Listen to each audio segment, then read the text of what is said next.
एक निंदनीय और अनप्रोफेशनल एक्ट के तहत पाकिस्तान ने श्रीनगर, अवंतीपुर और उधमपुर के वायुसेना अड्डों पर चिकित्सा केंद्र और स्कूल परिसर को निशाना भी बनाया, जिससे उसके द्वारा सिविल इंफ्रास्ट्रक्चर पर हमला करने की गैर जिम्मेदाराना प्रवृत्ति फिर उजागर हुई। सोच कर देखिए, जल, थल और वायुसेना एक साथ अटैक करें तो दुश्मन कितनी देर टिक पाएगा।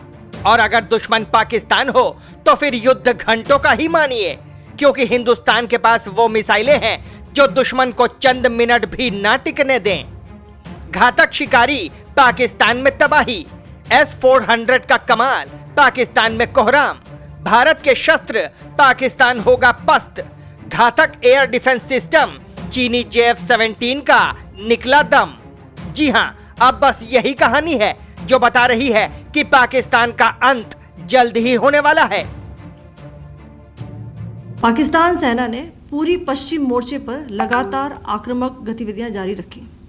उसमें UCAV drones, long range weapons, loitering munitions और लड़ाकू विमानों का उपयोग कर भारतीय सैन्य ढांचे को निशाना बनाया।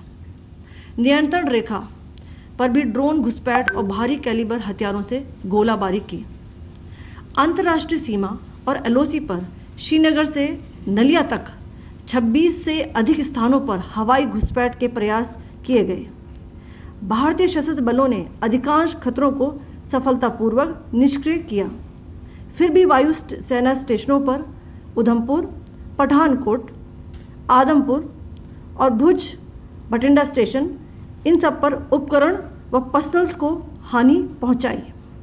मैं ये भी बताना चाहती हूं कि पाकिस्तान ने हाई स्पीड मिसाइल सुबह 1:40 पर इस्तेमाल करके पंजाब के एयरबेस स्टेशन को दागने की कोशिश की। ऑपरेशन सिंदूर के बाद से बौखलाए पाकिस्तान ने बीते 8 मई की रात को भारत के 15 शहरों पर हमला कर दिया। पाकिस्तान की ओर से एक के बाद एक ड्रोन के जरिए हमले किए जा रहे थे, जिनको भारत ने नाकाम कर दिया। आतंक के आका को भारत का सीधा जवाब है कि छेड़ोगे तो छोड़ेंगे नहीं। अब पाकिस्तान भारत को नुकसान पहुंचाने की हर मुमकिन कोशिश कर रहा है, लेकिन भारतीय एयर डिफेंस सिस्टम अभेद्य रक्षा कवच का काम कर रहे हैं। जो हरकतें पाकिस्तान की तरफ से हो रही हैं, इसका मैं जवाब देता हूं कि पाकिस्तान को तो क्लियरली पता है उसको क्या करना है। उसकी डॉक्ट्रिन क्लियर है, उसके ऑब्जेक्टिव क्लियर है। अब वो थोड़ा सा इधर उधर की बात करके हम डरे हुए हैं, ये है वो है, और हम बड़े खुश हो रहे हैं कि पाकिस्तान डरा हुआ है। कोई डरा नहीं है, उसको सबका सहारा है, चीन का है, टर्की का है, सबसे वेपन्स मिल रहे हैं, सबसे उसको मिल रहा है। और इस समय पाकिस्तान की आर्मी को मौका मिल रहा है कि जनता को बता दे कि देखिए हम अपने देश को बचाने के लिए क्या कर रहे हैं। मतलब ये कि जनता जो उनको पर रोष पैदा कर रही थी कि तुम सत्ता में क्यों बैठे हो, वो उनको मौका मिल रहा है और इसका वो पूरा फायदा उठा के अब वो कोई कार्रवाई कर रहे हैं जिसको आप उकसाने की बात कर रहे हो। पाकिस्तान की हर नापाक मंसूबों को मिट्टी में मिला रहे हैं। भारत की धरती को नुकसान पहुंचाने वाले हर हवाई हथियार को आसमान में तबाह कर रहे हैं। भारत के पास 2 धांसू हवाई रक्षा सिस्टम है जो पाकिस्तान के छक्के छोड़ा रहे हैं। एक है आकाश मिसाइल सिस्टम और दूसरा है S-400। इन्हीं 2 एयर डिफेंस सिस्टम ने पाकिस्तान के ड्रोन और मिसाइल को बेदम कर दिया और नाकाम कर जमीन में गिरा दिया। सुदर्शन चक्र के नाम से जाने जाने वाली S-400 सिर्फ एयर डिफेंस सिस्टम नहीं बल्कि महाबली है। ये हमलावर मिसाइल, ड्रोन और हमलावर विमान को हवा में ही खाक कर देता है।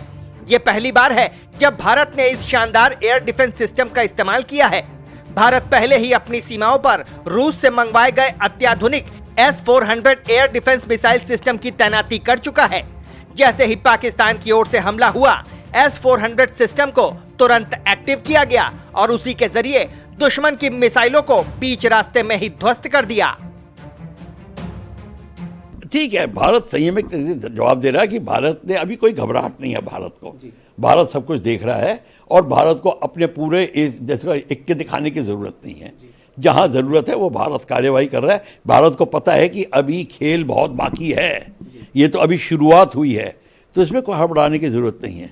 जिसको कहते हैं this is the beginning of the beginning. तो अभी ठीक है। आपको ये नहीं दिखाना कि हम हड़बड़ा गए हैं और काम ऐसे आए गए करके तू चल मैं आया टाइप काम कर रहे हैं, नहीं। हम अब सोच समझ के कर रहे हैं। और कई बार ऐसा लगता होगा कि हम जल्दी नहीं कर रहे, हमें जल्दी कोई नहीं है। आखिर क्या है S-400 मिसाइल डिफेंस सिस्टम, ये आप भी जान लीजिए, समझ लीजिए। दरअसल S-400 एक अत्याधुनिक एयर डिफेंस सिस्टम है जिसे रूस के एल्माज सेंट्रल डिजाइन ब्यूरो ने बनाया है। इसकी खासियत यह है कि यह 400 किलोमीटर दूर से ही दुश्मन की गतिविधियों को भांप सकता है और पलटवार करने में सक्षम है। यह system missile, drone, fighter jets और रॉकेट लॉन्चर जैसे हवाई हमलों को रोकने में कारगर है। ये एक मोबाइल सिस्टम है, यानी इसे रोड के जरिए कहीं भी ले जाया जा सकता है और मात्र 5 से 10 मिनट में इसे ऑपरेशन के लिए तैयार किया जा सकता है। इसकी ताकत ऐसी है कि इससे पाकिस्तान और चीन के हमले की कोशिशों को भारत पहुंचने से पहले ही खत्म कर सकती है। अब आपको इस महाबली की खासियत के बारे में बताते हैं। S-400 की खासियत आखिरकार क्या है, ये भी समझिए। दरअसल ये सिस्टम 400 किलोमीटर तक के टारगेट को डिटेक्ट और तबाह कर सकता है। 92N6E नाम का रडार इसमें लगा होता है जो 600 किलोमीटर दूर तक मल्टीपल टारगेट्स को पहचान सकता है। ये एक साथ 160 टारगेट को ट्रैक कर सकता है और एक टारगेट पर 2 मिसाइलें दागी जा सकती हैं। ये 30 किलोमीटर की ऊंचाई तक उड़ते दुश्मन के टारगेट को भी निशाना बना सकता है। पाकिस्तानी मिसाइल और ड्रोन को खाक में मिलाने का काम सिर्फ S-400 नहीं किया, बल्कि आकाश मिसाइल सिस्टम ने भी पाकिस्तान के हवाई हथियारों को टुकड़ों में तब्दील कर बर्बाद कर दिया। आकाश भारत की स्वदेशी रूप से विकसित एक मध्यम दूरी की सतह से हवा में मार करने वाली मिसाइल प्रणाली है जिसे DRDO ने डिजाइन किया है। यह भारतीय सेना और वायुसेना की रीढ़ है। आकाश एयर डिफेंस की खासियत क्या है, ये भी आपको बताते हैं। दरअसल भारत का आकाश 25 से 45 किलोमीटर दूरी और 18 किलोमीटर ऊंचाई तक निशाना लगा सकता है। इसी तरह इसका अपग्रेडेड वर्जन आकाश NG 70 से 80 किलोमीटर तक मार कर सकता है। इसकी सुपरसोनिक स्पीड लगभग 3500 किलोमीटर प्रति घंटा से दुश्मन को भेद देता है। इस सिस्टम में स्मार्ट रडार लगे होते हैं जो 150 किलोमीटर दूरी तक 64 टारगेट्स को देख सकता है और एक साथ 12 मिसाइलों को गाइड कर सकता है।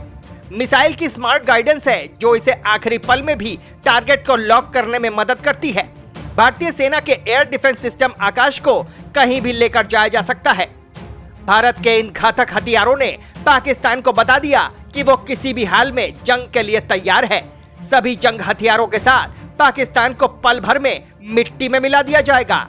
इनके इस्तेमाल से जो तबाही भारत ने पाकिस्तान में मचाई है, उससे पाकिस्तान इतना तो समझ ही गया होगा कि उसके चीनी हथियार भारत के आगे जंग के मैदान में उसकी रक्षा नहीं कर पाएंगे।